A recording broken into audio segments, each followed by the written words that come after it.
Hi, welcome to this video on the how question. This is for the Shark June 2014 exam paper. If you want to get a copy of this, look on the WJEC website, or it's on bpcenglish.wordpress.com, our website. The question is, how does Richard Wands make his experience sound tense and frightening? So remember, there's 5 or 6 different kinds of question. This is the how question. 100%, definitely you will get how question in the exam. Pretty simple, it's the one that has how in the question.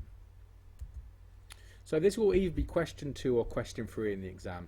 The question 1 is always the quite easy information retrieval. The question 4 is always to compare the 2 texts, and the how question can be 2 or could be question 3.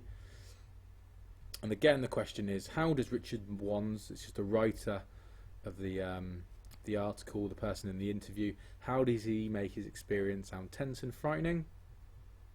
You should write about what happens to him and words and phrases he uses. Like all the other questions in the exam paper, it's worth 10 marks. In this case, the how question is number 3. How does Richard Wands? Okay, so in this exam question, this is the only question in the exam where you should be using point, evidence, explain. So you should try to make 5 points in quotes and 5 explanations. I should have put a little asterisk here, because I would say in the exam you've got about 13 or 14 minutes for this question. If you get to your 5 in good time, try to do as many points and quotes as you can. Okay, so the idea in this question is you get 1 point for your point in your quote, and then you get another point for your explanation. So each sort of point you're giving from the test, you're getting 2 marks for your point and your explanation together. Okay, so point, evidence, explain, make a point, give a quote, explain why you picked that quote. So we'll talk about this in a second. Okay, so a big part of this question is, and whatever how question you get, look at the question and you need to zoom in on language. So if you've got a highlighter, use it. Zoom in on language that makes it sound tense and frightening. So for example, if you get a leaflet, it might be, how does it persuade you to go to the place? In this case, it's how does it make it sound tense and frightening? So zoom in on words that make it sound more scary and more tense. So here's the article. So if you want to pause it and read it off the screen, pause now. Like I said, it's available on our website. It's the Shark June 2014 foundation paper. Okay, so you need to pause it now. So after that, I want you to zoom in on anything that makes it sound tense and frightening, anything in this article. So if I give you an example, so one thing is, at the top of the page, it says, Richard Wands was attacked by a deadly tiger shark. So this writer could have put, it was attacked by a tiger shark, but they've chosen to use the word deadly. So why have they chosen? Why are they trying to make it sound tense and frightening? Well, deadly tells us that the shark can kill. It can cause someone's death. So we don't know too much about sharks, so you might not know that a tiger shark is a shark that can cause death. So it tells us it's deadly to tell the reader straight away that this might be an article about someone losing their life. So that's why it makes it tense and frightening. Another example could be later on, halfway down or so in the 3rd paragraph, it said, I could have placed my surfboard on its back. It makes it tense and frightening because it shows how close the shark is to him. If it was said in the article that the shark was 500 meters away, it's not too scary. However, if the fact that we literally could touch the shark, that makes it a bit more frightening. Apologies for I've left the E off of close there, proofreading error. Okay, so there's some examples. So what I would like you to do is have a look at the article and see if you can pick out 5 or 6 things. Like I said, I've given you 2 things already. So here's the things I've picked out. So first of all, in the title, it says surfboard to fight shark. So the use of the word fight almost sounds like it's going to be a violent. In the title, it's going to be a violent. It's almost like a battle. I've talked about the use of the word deadly. So the fact it was called A Beautiful Morning, and we know this is about a deadly shark, maybe that contrast, the peace contrast, where it's not going to stay peaceful for long. Again, the shark swam underneath my surfboard. Again, that's a scary image. If you can imagine yourself in the water and something's below you, that's going to be scary. Again, it says kill a human. Okay, again, it's telling us it can kill. And then the last line of that paragraph, it says it's killed 5 people in the last 18 months. So this is a statistic, and it shows us that it's deadly and frightening, but also shows us that people in the same situation as Richard Wands, who's the person in this article, the people in the same situation, 5 people have died in the last year and a half, exactly the same position as this guy. Then he says that he knew the shark was going to attack me. He says the water is crystal clear. So the fact the water is crystal clear, that's tense and frightening. It's because he can see what's going on. He can see the shark so near to him. He can see the shark's eyes. He can see the size of the shark. He can see the shark's teeth. Okay. He then says lose an arm or leg or even my life. So he uses power of three, and the last one is the most important. So he could use he could lose an arm, he could lose a leg, or even his life, like the big thing. Then it says the shark sped off. So sped means accelerated. So that makes it tense and frightening, because if it said the shark swam away slowly, we wouldn't think too much of it. But the fact the shark accelerated and came right from it shows that it's scary. The shark is gaining speed. I picked up my surfboard and used it to smash it with. So this shows that he's defenseless, because he's like probably just in a wetsuit or might just be in shorts. He's defenseless, that he hasn't got like a sword or a knife to fight the shark with. He's only got his surfboard in his bare hands. It was a case of life and death, so that shows how scary it was.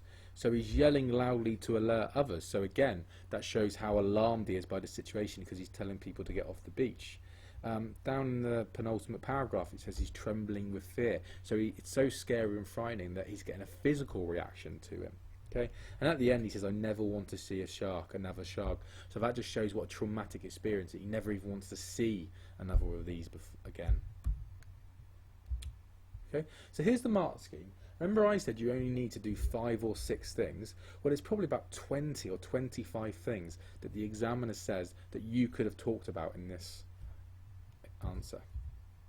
Okay, so just to let you know, you're not going to get a mark just for saying that was power of 3 or that is alliteration. You're going to get a mark by saying how it was tense or frightening, giving your quote, and then explaining how that quote makes it tense and frightening.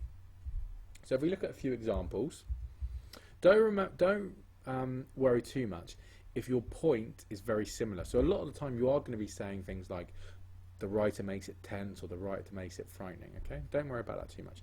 So the writer makes it frightening by given statistic. That's my point. Then my quote is killed 5 people in the last 18 months. And now I'm going to say why that quote is scary and frightening. Well, it's scary and frightening because it tells the reader that people in the same position as Richard have been killed by the sharks and that he could be next. So it's telling the reader this is not going to be a happy article, this is going to be a tense, frightening, exciting article. Another point, he makes it tense with the headline, which is fight shark, and then I'm going to zoom in on the word fight and say why that makes it tense and frightening. Well, this suggests the article will be a battle or violent experience. So I'm not looking for like an 8-line or 8 sentences paragraph. All I'm doing is one sentence with my point and my quote in, and then one sentence to explain why I've picked that quote and why it's tense and frightening. Another one, the writer makes it frightening by describing Richard as trembling with fear. So again, I'm going to zoom in on that and say why it's tense and frightening. This shows Richard is so scared by the shark it is physically affecting him. All I'm doing is explaining what trembling with fear means. Another one makes it tense by stating how the shark moves. The shark sped off, came right for me. So I'm going to zoom in on the word sped and say why it's frightening. This suggests the shark was extremely quick and only adds to the terror it possesses. So like I said, if the shark was like a really old shark and it was going very, very slow, it's not going to be as scary as one that is absolutely accelerating and coming right for the person. You can probably imagine how that would feel if you were swimming and you saw a shark getting faster and faster towards you. Again, it makes it frightening by describing how the shark looked, bulging eyes and terrifying teeth. Again, I'm going to zoom in and say why that's tense and frightening. Well, it suggests that the shark's teeth are visible and perhaps ready to attack. While the alliteration, so terrifying teeth, the repetition of the T sound, this exaggerates the terror. And also the fact that the eyes are bulging, this implies the shark is almost bursting at the seams for action. So you almost think of someone who's on like a drug or something, is got bulging eyes. They're almost like dying for something to happen. They're like almost got too much energy.